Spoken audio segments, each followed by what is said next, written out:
After wandering about for some time, they at last found a little deserted hut, and the sister was overjoyed, for she thought it would form a nice shelter for them both.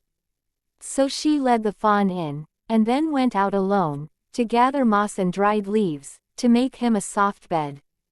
Every morning she went out to gather dried roots, nuts, and berries, for her own food, and sweet fresh grass for the fawn, which he ate out of her hand, and the poor little animal went out with her, and played about as happy as the day was long.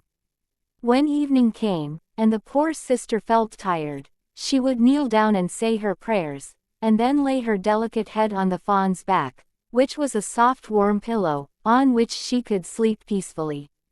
Had this dear brother only kept his own proper form, how happy they would have been together. After they had been alone in the forest for some time, and the little sister had grown a lovely maiden, and the fawn a large stag, a numerous hunting party came to the forest, and amongst them the king of the country. The sounding horn, the barking of the dogs, the bellow of the huntsman, resounded through the forest, and were heard by the stag, who became eager to join his companions.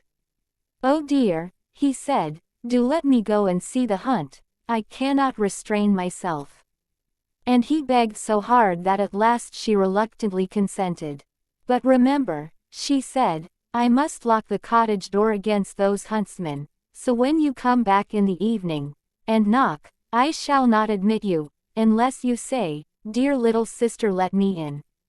He bounded off as she spoke, scarcely stopping to listen, for it was so delightful for him to breathe the fresh air and be free again. He had not run far when the king's chief hunter caught sight of the beautiful animal, and started off in chase of him, but it was no easy matter to overtake such rapid footsteps. Once, when he thought he had him safe, the fawn sprang over the bushes and disappeared. As it was now nearly dark, he ran up to the little cottage, knocked at the door, and cried, "Dear little sister, let me in."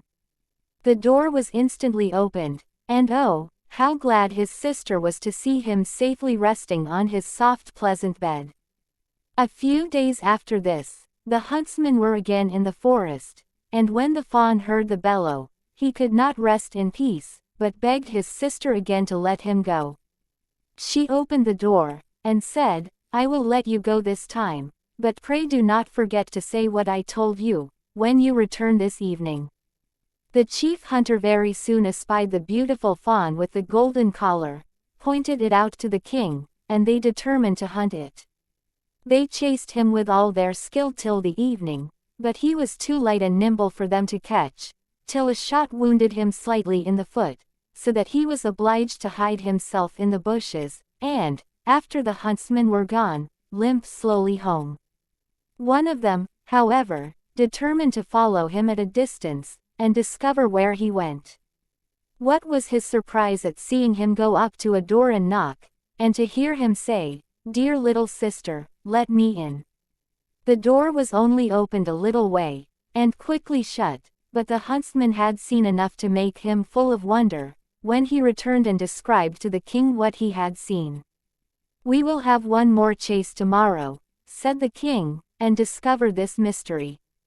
In the meantime the loving sister was terribly alarmed at finding the stag's foot wounded and bleeding.